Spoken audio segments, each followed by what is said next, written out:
పార్వతీదేవి అడిగింది మహాభారతం అనుశాసనిక పర్వంలో, శుభ్రమైన కైలాసం ఉండగా, ఇంత ఐశ్వర్యం ఉండగా, చింతామణి గృహం ఉండగా శ్మశానంలో ఎందుకుంటున్నారని అడిగింది.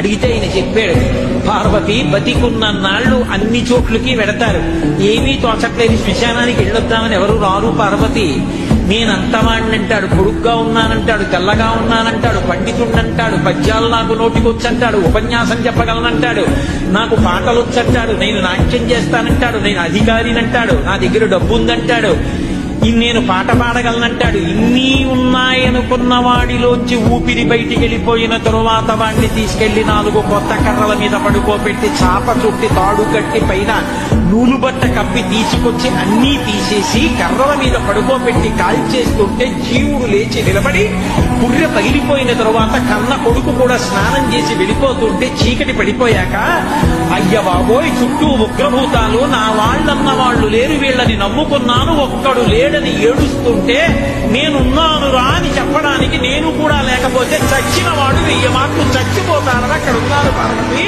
నా కర్మ